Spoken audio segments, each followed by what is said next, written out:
Hello and welcome all to your own channel Path of Pedagogy. This is the continuation of the chapter 2 Vedic period in class 9 textbook. Now today the first topic will be Ashramas.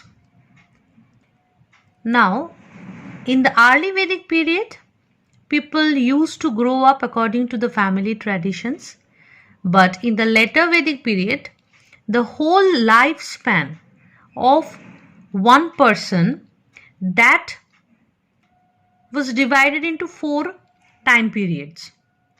Now these 4 time periods, these are known as the 4 ashramas.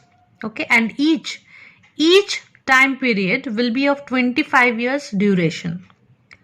So the 4 ashramas are Brahmacharya, Grihastha, Vanaprastha, Sannyasa.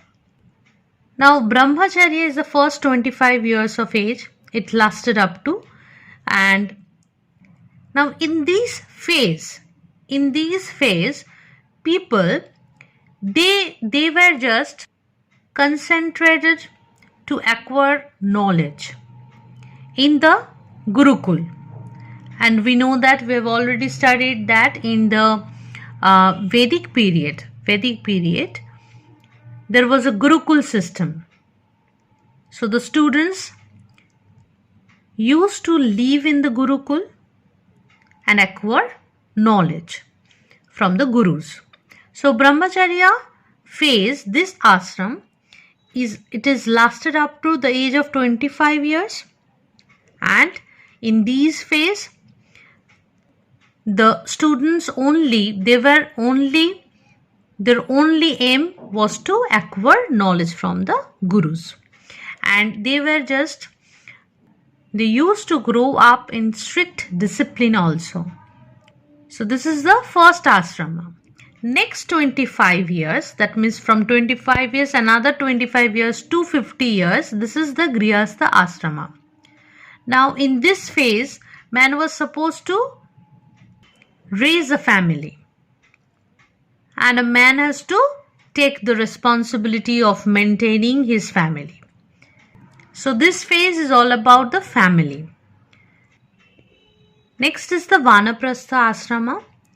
It started from the age of 50 to 75 years. 50 to 75 years, because we know that each ashrama is of 25 years. Now in this ashrama, in this phase, man has to retire from the worldly life, and acquire spiritual knowledge, philosophical knowledge.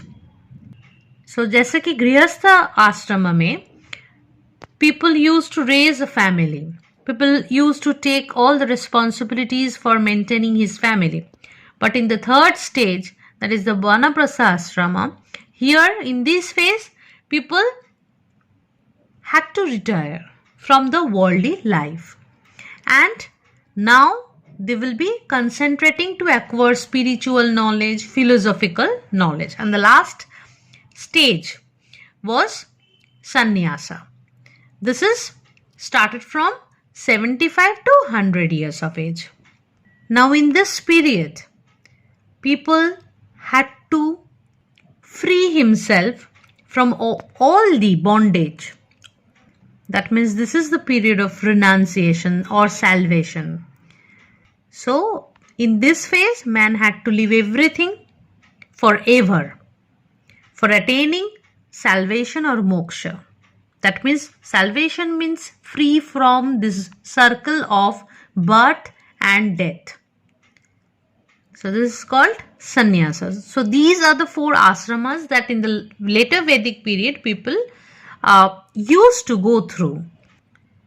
Next topic is education. Now in the Vedic period, the education system was gone through private gurukuls. Gurukuls means the residence of the guru, the homes of the guru. And these gurukuls, they are situated in the interior part of cities. or maybe in the forests. Now students had to live over there, and student also used to give Guru Dakshina. Now the main aim of education in the Vedic period was to bring about the physical development of the students, mental development as well as the spiritual development. So there were different subjects like Vedas, Puranas, grammar, mathematics. There were different subjects that gurus used to teach the students. The next topic is food, dress, and amusements. Now, in the Rig Vedic period, the main cereal produced by the farmers was barley. But in the later Vedic period, there were some evidences that people used rice also. So the people of the Vedic period, they produced different types of products, milk products. Now the dress. Clothes were very simple for both men and women. Ornaments used by both men and women. But the hermits they used to wear deer skin, which is known as mrikchal. And next is amusement.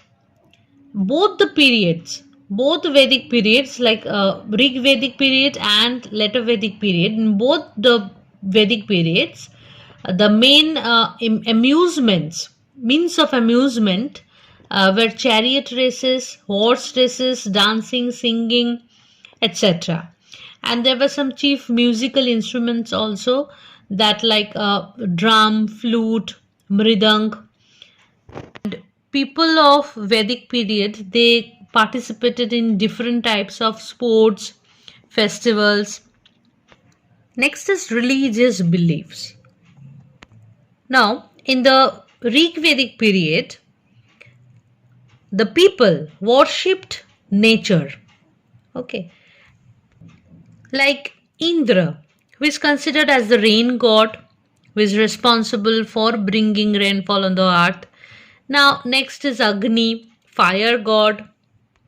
Varuna, the god of waters, clouds, oceans, rivers. There were many more. Surya, sun god, lord of the dead. Rudra, that is god of storms. Some goddesses also were worshipped by the people in the Vedic period, like the goddess of dawn, that is Usha. Dishana, goddess of vegetation. Mainly in Rig Vedic period, people used to worship nature as the gods and the goddesses. But in the later Vedic period, Brahma, the creator, Brahma became the supreme god. And Vishnu came to be regarded as the preserver, protector of the people, and Shiva, Lord Shiva, as destroyer of the universe. Now, these religious evolution, with this religious evolution, simplicity of nature worship, that was lost in the later Vedic period. Because we know that in the Rig Vedic period, people worshipped nature as the god and goddess. But with this religious evolution, that simplicity was lost, because rituals, sacrifices, that became a daily routine. And kings, the rich people, they used to perform yagas, and they conducted also bigger sacrifices, animal sacrifices. And during this yagas, purohits, they received gold, many expensive things like clothes, large number of cows as gifts. And ये जो rituals है, ये maintain करना जरूरी हो गया था in the Vedic period. So in the later Vedic period, the sacrifices, rituals, they became daily routine. They become a daily routine. And the rich people, kings, they used to maintain this.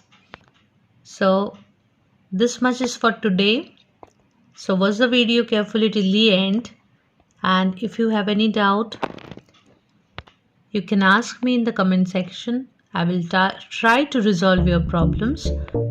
So for more updates regarding this chapter, stay tuned to this channel. Till then, take care everyone, stay happy, stay home and stay safe.